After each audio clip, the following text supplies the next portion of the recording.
सबसे बेहतरीन इसाले सवाब क्या है, यानी मैयत की तरफ से अगर किया जाए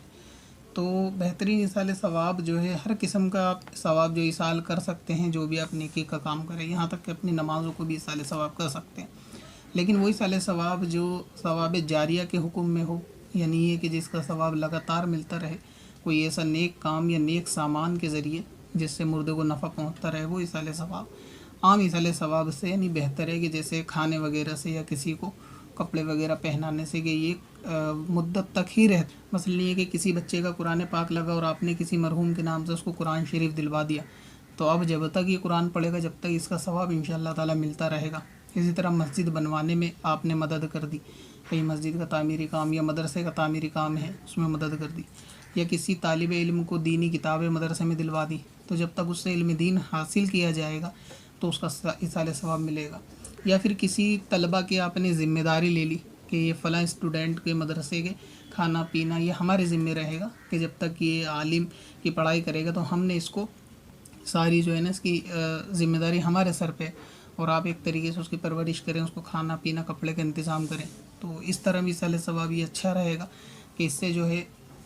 सवाब जारिया भी रहेगा, कि वो आपकी मदद से अगर आलिम दीन बनेगा तो इंशाअल्लाह ताला आपको उसमें, यानी आपके मरहूम को इसमें ज़्यादा फ़ायदा पहुँचेगा। तो वही साले सवाब जो बाकी रहे और जारी भी रहे, कोई ऐसा सामान हो, जैसे मस्जिद में अगर ज़रूरत है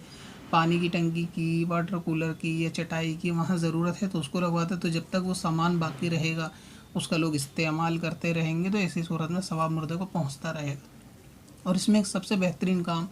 जो मुर्दे को नफ़ा देने के ताल्लुक़ से वो ये है कि मुर्दे की नमाज़ों का जो है वो फ़िदिया दे दिया जाए, तो वो ज़्यादा बेहतर है। मसलन ये कि किसी के वालिद फ़ौत हुए तो उनको नमाज़ों का अंदाज़ा अगर नहीं है तो 12 साल की उम्र से मर्द का हिसाब लगाए, औरत का हिसाब 9 साल की उम्र से लगाए, और वफ़ात तक अगर ये अंदाज़ा है कि नमाज़ें उन्होंने अक्सर नहीं पढ़ी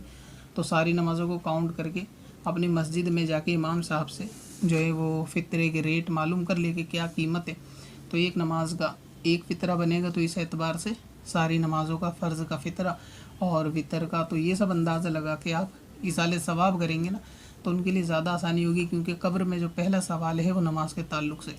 तो अगर आप अपने मरहूम की नमाज़ों का बोझ हल्का कर देंगे तो ये ज़्यादा मुनासिब है, और दूसरे इसाले सवाब में, और सवाब इंशाअल्लाह ताला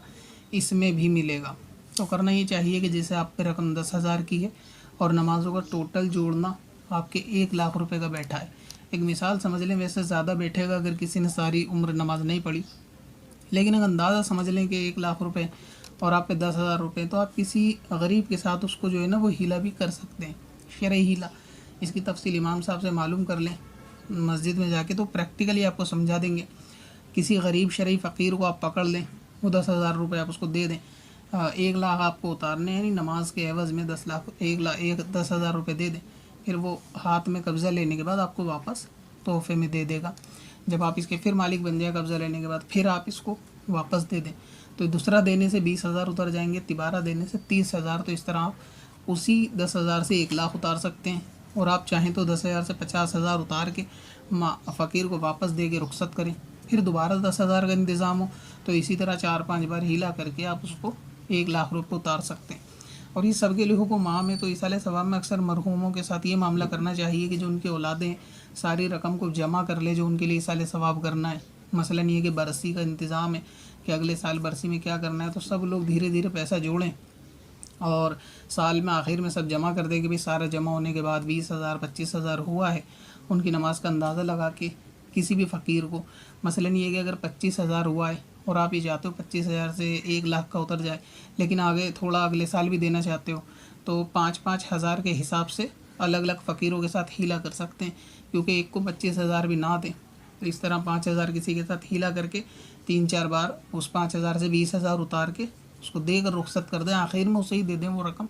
इसी तरह दूसरे 5,000 दूसरे शरीफ फ़कीर को पकड़ें और उसे 5,000 दें, फिर वो आपको मालिक कर दे, फिर आप उसे दे दें, तो इस तरह 20-25,000 रुपये आप लेन देन से उतार सकते हैं, फिर उसको दे के रुखसत कर दें। तो इस तरह 25,000 से आप जो है वो 2-3 लाख रुपए तक आसानी से हीला करके, शरई हीला करके उतार सकते हैं। उतार ज़्यादा भी सकते हैं, लेकिन मैं नहीं कहता कि 1 रुपये से कोई करोड़ों रुपए उतारने चल दे, तो इतनी कंजूसी भी ना करें। इसलिए मैं कह रहा हूँ कि इतनी रकम उतारे कि थोड़ी उतरे और अगले साल फिर इंतज़ाम करके उतार दें,